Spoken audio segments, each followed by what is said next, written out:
حالی میگویند که هر چیز به اراده خدا می شود. اگر در این امر مراد تبلیغی ها نفی اراده از مخلوق باشه، این عقیده خلاف قرآن است.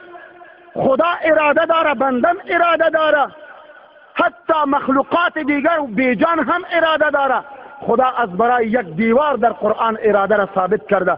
سوره کهف میگوید فاراد ان ینقض فاقامه. دیوار اراده افسیده نکرده بود. پس معلوم می شود که از نصوص قرآن ثابت است که بنده اراده داره.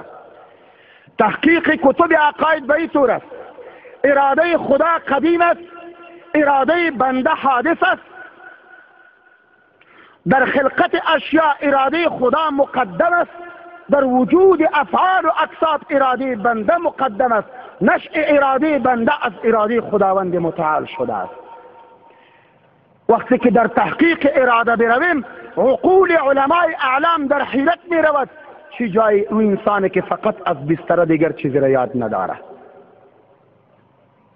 نشأ اراده بنده از اراده خدا می شود. در وجود خلقت اشیاء اراده خدا مقدم است و در وجود فعل و کسب اراده بنده مقدم است. یعنی اراده خدا بر سر انسان جبر نمی کنه سرش بکنم.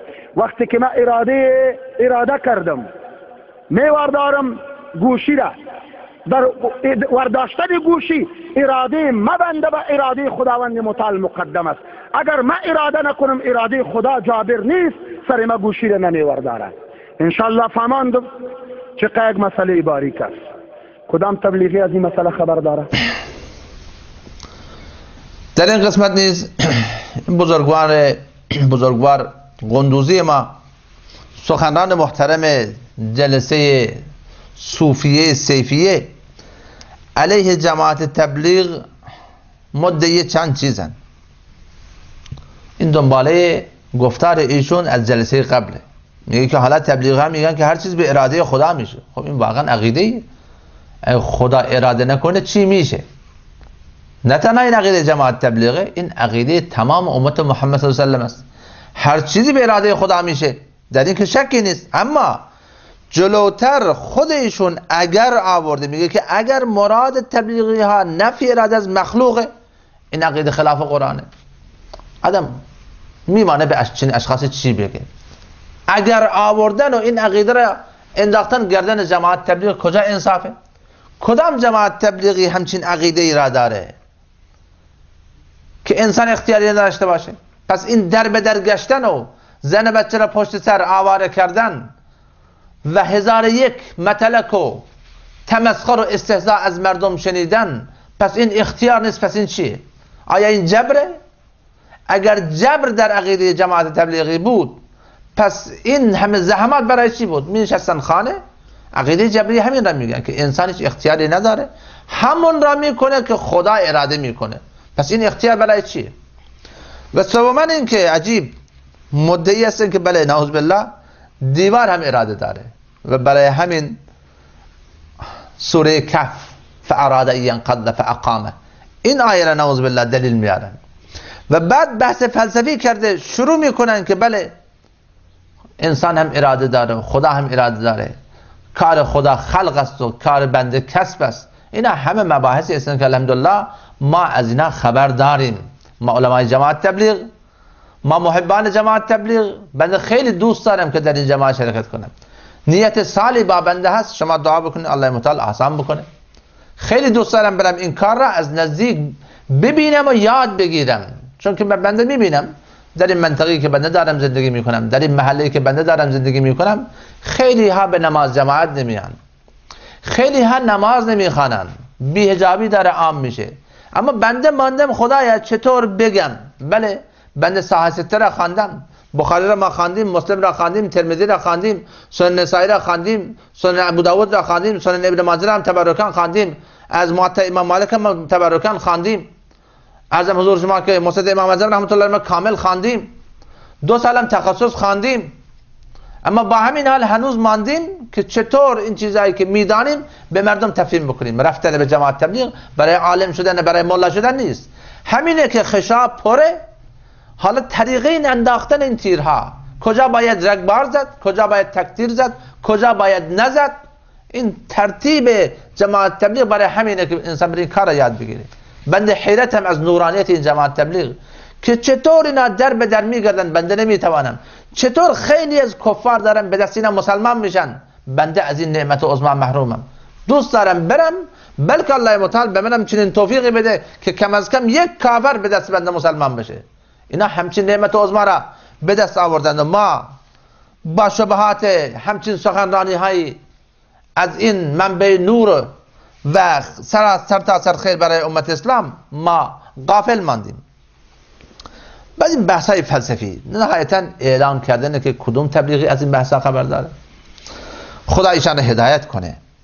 بارها و بارها گفتم که مراد جماعت تبلیغی از بیان قدرت الله متعال هرگز نفی اراده مخلوق نیست، هرگز چنین نیست.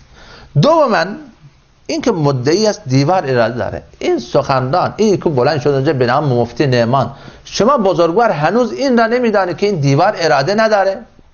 و برای این ترجمه قرآن را شما دلیل میاری؟ بفرما این ترجمه قرآن شما هر تفسیر را به نگاه بکنین. فوجد فیها جدارا، پس اینجا موسی علیه السلام اینجا دیواری را پیدا کردن، یا خضر علیه السلام با هم دیگه داشتن میرفتن، دیواری را دیدن که بله یرید ان ینقض، میخواست که بیفته، میخواست بیفته، فاقامه، پس این را درست کرد که صاف صاف این را درست کردن خضر علیه السلام.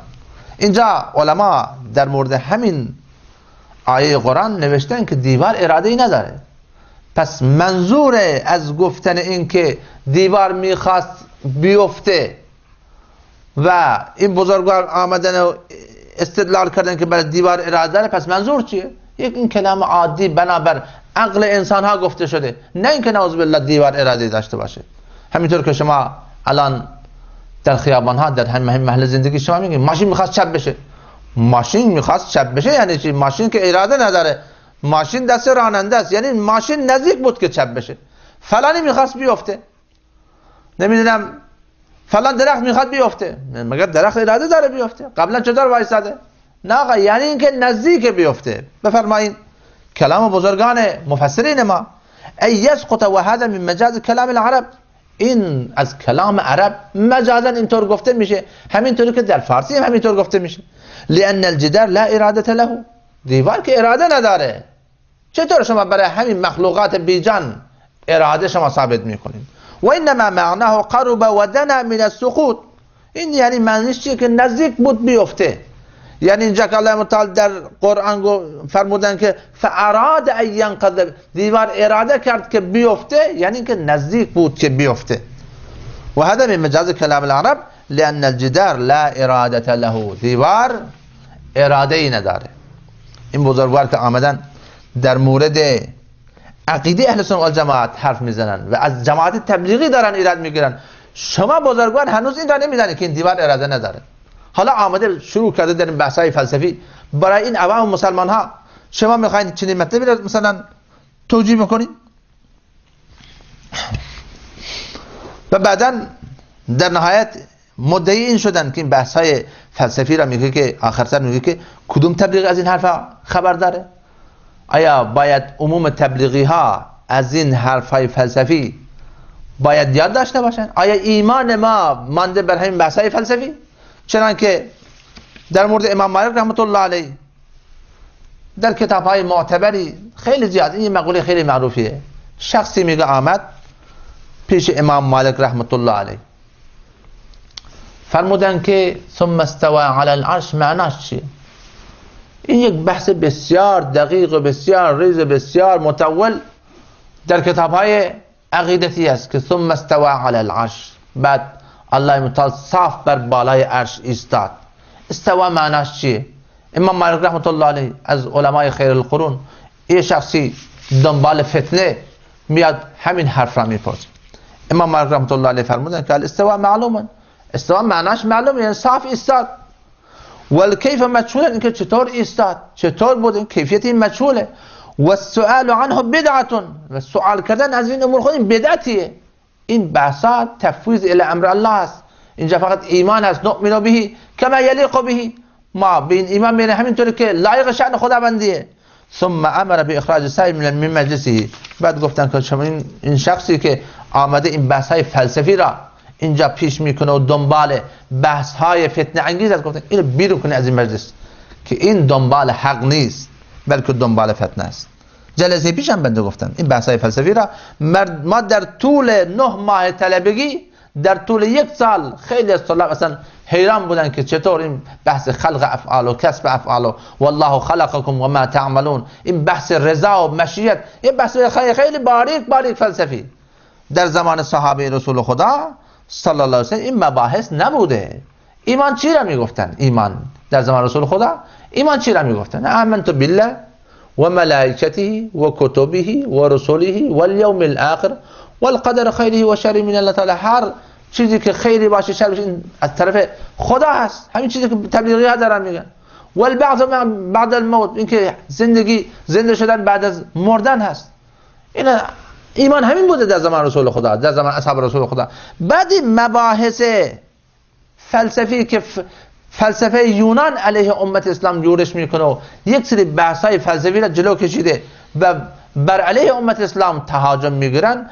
اشخاصی مثل امام غزالی رحمت الله علیه کتاب ها می‌نویسن، تحافت الفلاسفه و دیگر المنقذ من الضلال، همین کتاب ها این بحث‌های فلسفی را رد میکنن.